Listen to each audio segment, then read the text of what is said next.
Welcome back, everyone. I'll go and show you how to fix your Snapchat if for some reason your Snapchat filters are not working. Now, this is a very easy fix. As long as Snapchat isn't down or nothing is wrong with your Snapchat application, what you want to do is you want to essentially enable your location to the Snapchat application. Typically, this is what it's required. So what you want to do is you want to make your way over to your settings application for both iPhones and Androids. With an Android, you want to make your way over to your actual application, where you can go ahead and enable the camera. So what you want to do on your iPhone, you want to go down to your application. So what we're going to do is we're going to enable our location to Snapchat. So what we want to do is we want to make our way over to our privacy setting, which is right here. And we want to find the application within here.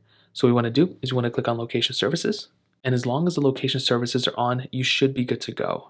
And sometimes what you can also do is disable your location and then turn your location back on. And that may actually end up fixing it as well. And now what you want to do is you want to close out of that Snapchat application or you're multitasking. You want to hop your way back into Snapchat. Typically, it shouldn't automatically save what we just did because that's weird. And you may get a little pop-up that says share your location within Snapchat. If you get that little pop-up, you want to go ahead and enable it.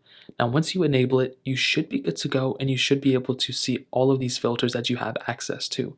If you still don't see it, what I would recommend doing is making your way to your app store and updating your Snapchat application. So click here, just type in Snapchat like this. I'm not surprised that the keyboard didn't work. You want to type in Snapchat like this, go and search it, go ahead and update your Snapchat application, and then you should actually be good to go. And your application will then be updated and you can go ahead and see if it's fixed. Most of the time it will probably be fixed and then you can move on with your life. So that's pretty much it. If you guys have any other questions or anything, let me know in the comment section below.